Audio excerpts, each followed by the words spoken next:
ಗುರು ಬ್ರಹ್ಮ ಗುರುರ್ ವಿಷ್ಣು ಗುರುರ್ದೇವೋ ಮಹೇಶ್ವರ ಗುರು ಸಾಕ್ಷಾತ್ ಪರಬ್ರಹ್ಮ ತಸ್ಮೈ ಶ್ರೀ ಗುರವೇ ನಮಃ. ಗುರುವಾದಂಥವನು ಸೃಷ್ಟಿಕರ್ತನಾದಂಥ ಬ್ರಹ್ಮನೂ ಹೌದು, ಸ್ಥಿತಿಕರ್ತನಾದಂತಹ ವಿಷ್ಣುವೂ ಹೌದು, ಲಯಕರ್ತನಾದಂತಹ ಪರಮೇಶ್ವರನೂ ಹೌದು. ಈ ಮೂರು ಶಕ್ತಿಗಳನ್ನ ಮೀರಿದಂತಹ ಪರಬ್ರಹ್ಮ ಶಕ್ತಿಯೂ ಹೌದು. ಅದರಿಂದಲೇ ನಮಗೆ ಏನೇ ಕಷ್ಟ ಬಂದರೂ ನಾವು ಗುರುಗಳ ಮೊರೆ ಹೋಗಬೇಕು. ಆಗ ನಮ್ಮ ಕಷ್ಟಗಳಿಗೆ ಪರಿಹಾರ ಸಿಗೋದ್ರಲ್ಲಿ ಸಂದೇಹನೇ ಇಲ್ಲ.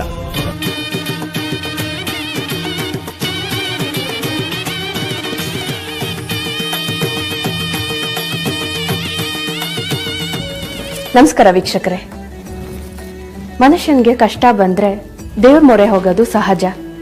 ಆದ್ರೆ ಆ ದೇವ್ರು ಸದಾ ನಾನು ನಿಮ್ ಜೊತೆ ಇರೋದಕ್ಕಾಗಲ್ಲ ಅಂತ ಗುರುಗಳ ರೂಪದಲ್ಲಿ ದರ್ಶನ ನೀಡ್ತಾನೆ. ಗಮನಿಸಿ, ನೀವು ಎಷ್ಟೋ ಜ್ಯೋತಿಷ್ಯರಲ್ಲಿ ಕೇಳಿ ಪರಿಹಾರ ಸಿಗದೆ ನೊಂದಿದ್ದರೆ ಇವರನ್ನೊಮ್ಮೆ ಭೇಟಿ ಮಾಡಿ. ನಿಮ್ಮ ಎಲ್ಲಾ ಸಮಸ್ಯೆಗಳಿಗೆ ಕೇವಲ 9 ದಿನಗಳಲ್ಲಿ ಶಾಶ್ವತ ಪರಿಹಾರ ತಿಳಿಸುತ್ತಾರೆ. ಸ್ಕ್ರೀನ್ ಮೇಲೆ ಬರ್ತಿರುವಂತಹ ನಂಬರ್ಗಳಿಗೆ ಕಾಲ್ ಮಾಡಿ ಅಪಾಯಿಂಟ್ಮೆಂಟ್ ತಗೊಂಡು ತಕ್ಷಣ ಗುರೂಜಿಯವರನ್ನ ಭೇಟಿ ಮಾಡಿ. ಮನುಷ್ಯ ಅಂದ್ಮೇಲೆ ಕಷ್ಟ ಇದ್ದಿದ್ದೆ, ಹಾಗಂತ ಎಷ್ಟಂತ ಕಷ್ಟ ಅನುಭವಿಸ್ತೀರಾ ಹೇಳಿ? ವಿದ್ಯೆ, ಉದ್ಯೋಗ, ವ್ಯಾಪಾರ, ವ್ಯವಹಾರ, ಹಣಕಾಸು, ಕೋರ್ಟ್ ಕೇಸು, ಮದುವೆ, ಆರೋಗ್ಯ, ಸತಿಪತಿ ಕಲಹ, ಸಂತಾನ, ವಿದೇಶ ಪ್ರಯಾಣ, ವಿಚ್ಛೇದನ, ಏನೇ ವ್ಯಾಪಾರ ವ್ಯವಹಾರ ಮಾಡಿದ್ರೂ ನಷ್ಟ ಆಗೋದು, ಜೊತೆಗೆ ಸಿಕ್ಕಾಪಟ್ಟೆ ಸಾಲ, ಎಷ್ಟೇ ಸಂಪತ್ತಿದ್ರೂ ಮನಃಶಾಂತಿ ಇಲ್ಲದೆ ಇರುವುದು, ಹೀಗೆ ಸಮಸ್ಯೆಗಳು ಕಾಡ್ತಾನೆ ಇರುತ್ತೆ. ಚಿಂತೆ ಬೇಡ, ನಿಮ್ಮ ಸಮಸ್ಯೆ ಎಷ್ಟೇ ಕಠಿಣ ಇರಲಿ ಗುರೂಜಿಯವರು ಪರಿಹಾರ ನೀಡ್ತಾರೆ. ಕೇವಲ 9 ದಿನಗಳಲ್ಲಿ ನಿಮ್ಮ ಎಲ್ಲ ಸಮಸ್ಯೆಗಳಿಗೆ ಪರಿಹಾರ ಶತಸಿದ್ಧ. ಅಷ್ಟೇ ಅಲ್ಲ, ಇವರು ನಿಮ್ಮ ಹಸ್ತರೇಖೆ, ಜಾತಕ, ಮುಖಲಕ್ಷಣ, ಭಾವಚಿತ್ರ, ಜನ್ಮ ರಾಶಿ, ಜನ್ಮ ನಕ್ಷತ್ರ, ಹುಟ್ಟಿದ ದಿನಾಂಕ ಆಧಾರಿತವಾಗಿ ನಿಮ್ಮ ಜೀವನದ ಸಂಪೂರ್ಣ ಭವಿಷ್ಯವನ್ನು ನಿಖರವಾಗಿ ಹೇಳುತ್ತಾರೆ. ಬನ್ನಿ, ಗುರೂಜಿಯವ್ರನ್ನ ಭೇಟಿ ಮಾಡಿ ಅವ್ರ ಹತ್ರ ಪರಿಹಾರ ಪಡ್ಕೊಂಡಿರೋರು ಏನ್ ಹೇಳ್ತಾರೆ ಕೇಳೋಣ. ನಮಸ್ಕಾರ. ನನ್ನ ಮಗಳು B.Com ಮುಗಿಸಿದ್ಲು. ಅವಳಿಗೆ ಮದುವೆ ಮಾಡಬೇಕು ಅಂತ ಗಂಡು ನೋಡಕ್ ಹೊರಟಿದ್ವಿ. ನಮ್ಗಂತೂ ನಮ್ಮ ಮಗಳದೇ ಚಿಂತೆ ಆಗಿತ್ತು. ಗಂಡಿನ ಕಡೆಯವ್ರು ಬರ್ತಾ ಇದ್ರು, ಹೋಗ್ತಾ ಇದ್ರು, ಯಾವ್ದು ಸೆಟ್ ಆಗ್ತಿರ್ಲಿಲ್ಲ. ಆಗ ನಮ್ಮ ಕೊಲ್ಲಿಗೊಬ್ರು ಗುರೂಜಿಯವ್ರ ನಂಬರ್ ಕೊಟ್ರು, ಇವ್ರನ್ನೊಂದ್ಸಲಿ ಮೀಟ್ ಮಾಡಿ ಅಂತ. ನಾವು ಗುರೂಜಿನ ಮೀಟ್ ಮಾಡಿದ್ವಿ.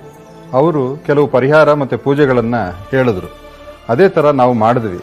ನೀವು ನಂಬ್ತಿರೋ ಬಿಡ್ತಿರೋ, ಆ ಪೂಜೆಗಳನ್ನು ಮಾಡಿದ 3 ದಿವಸಕ್ಕೆ ನನ್ನ ಮಗಳಿಗೆ ಗಂಡು ಸೆಟ್ ಆಯ್ತು.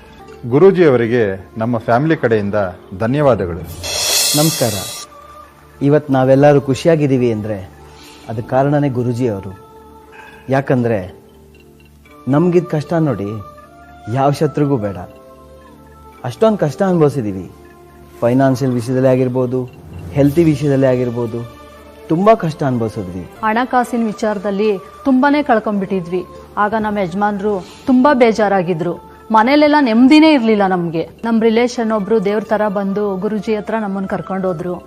ಗುರೂಜಿಯವರು ಅವಾಗ ನಮಗೆ ಕೆಲವೊಂದು ಪೂಜೆಗಳನ್ನ ಮಾಡಕ್ಕೆ ಹೇಳಿದ್ರು. ಆ ಪೂಜೆಗಳನ್ನೆಲ್ಲ ನಾವು ಕರೆಕ್ಟಾಗಿ ಮಾಡ್ಕೊಂಡು ಬಂದ್ವಿ. ನನಗಂತೂ ನಮ್ಮ ಕಷ್ಟ ಇಷ್ಟು ಬೇಗ ಪರಿಹಾರ ಆಗತ್ತೆ ಅನ್ಕೊಂಡೇ ಇರಲಿಲ್ಲ. ಗುರೂಜಿಯವರ ಆಶೀರ್ವಾದದಿಂದ ನಾವೀಗ ತುಂಬಾ ಚೆನ್ನಾಗಿದ್ದೀವಿ. ರಾಜಾಜಿನಗರದಲ್ಲಿ ಒಂದು ಹೋಟೆಲ್ ಇದೆ, ಒಂದು ಮನೆ ಇದೆ. ನಾವು ನಮ್ಮ ಫ್ಯಾಮಿಲಿಯವರೆಲ್ಲ ತುಂಬಾ ಹ್ಯಾಪಿ ಆಗಿದ್ದೀವಿ. ನೋಡಿ, ಜೀವನದಲ್ಲಿ ಇಷ್ಟೆಲ್ಲ ಏಳು ಬೀಳುಗಳನ್ನ ಕಂಡಂತ ಇವರು ಕಷ್ಟಗಳು ಬಂತು ಅಂತ ಅದೆಷ್ಟು ದೇವರ ಮೊರೆ ಹೋದ್ರು, ಸಾಲ್ದು ಅಂತ ಸಾಕಷ್ಟು ಜ್ಯೋತಿಷಿಗಳ ಹತ್ರ ಹೋದ್ರು. ಆದ್ರೂ ಏನು ಪ್ರಯೋಜನ ಆಗ್ಲಿಲ್ಲ. ಕೊನೆಗೆ ಇವರ ಎಲ್ಲಾ ಸಂಕಷ್ಟಗಳಿಗೆ ಮುಕ್ತಿ ಸಿಕ್ಕಿದ್ದು ನಮ್ಮ ಗುರೂಜಿಯವರ ಹತ್ರ. ನಮಸ್ಕಾರ ಗುರೂಜಿಯವರೇ, ಹೇಗಿದ್ದೀರಿ? ನಿಮ್ಮ ಬಗ್ಗೆ ಮಾತಾಡೋಕ್ಕೆ ನನಗೆ ಖುಷಿ ಆಗುತ್ತೆ. ಯಾಕೆಂದರೆ ನನಗೆ ಜೀವನದಲ್ಲಿ ಇದ್ದಿದ್ದು ಒಂದೇ ಕನಸು, ಅದು ಮನೆ ಕಟ್ಟಬೇಕು ಅನ್ನೋದು. ಅದು ನಿಮ್ಮಿಂದ ನೆರವೇರಿತು. ಇವತ್ತು ನಾನು ಕಟ್ಟಿರೋ ಮನೆಯಲ್ಲಿ ಸಂತೋಷವಾಗಿ ಸುಖವಾಗಿ ಜೀವನ ಮಾಡ್ತಿದ್ದೀನಿ ಅಂದರೆ ಅದು ನೀವು ಕೊಟ್ಟಿರೋ ಪರಿಹಾರ ಹಾಗೂ ತೋರಿಸಿದ ದಾರಿ. ನಾನು ಅಂದ್ಕೊಂಡಿದ್ದೆ ನಾನು ಜೀವನ ಪೂರ್ತಿ ಬಾಡಿಗೆ ಮನೆಯಲ್ಲೇ ಇರ್ತೀನಿ ಅಂತ. ಆದರೆ ಆ ಆತಂಕವನ್ನು ನೀವು ದೂರ ಮಾಡಿದ್ರಿ. ಮನೆ ಕಟ್ಟುವಾಗಲೂ ಸ್ವಲ್ಪ ಹಣಕಾಸಿನ ಸಮಸ್ಯೆ ಆಯಿತು, ಅದನ್ನು ನೀವು ಪರಿಹಾರ ಮಾಡಿಕೊಟ್ರಿ. ನಿಮ್ಮಿಂದ ನಮ್ಮ ಫ್ಯಾಮಿಲಿಗೆ ಬಹಳ ಒಳ್ಳೆಯದಾಗಿದೆ. ಇವರಷ್ಟೇ ಅಲ್ಲ, ಇಂಥ ಸಾವಿರಾರು ಕುಟುಂಬಗಳು ಗುರೂಜಿಯವ್ರ ಹತ್ರ ಪರಿಹಾರ ಕಂಡುಕೊಂಡು ಇವತ್ತಿಗೂ ನೆಮ್ಮದಿ ಜೀವನ ನಡೆಸ್ತಿದ್ದಾರೆ. ಸೊ ನೀವು ಚಿಂತಿಸಬೇಡಿ. ಸ್ಕ್ರೀನ್ ಮೇಲೆ ಬರ್ತಿರೋ ನಂಬರ್ಗೆ ಕಾಲ್ ಮಾಡಿ ಅಪಾಯಿಂಟ್ಮೆಂಟ್ ತಗೊಂಡು ತಕ್ಷಣ ಗುರೂಜಿನ ಭೇಟಿ ಮಾಡಿ.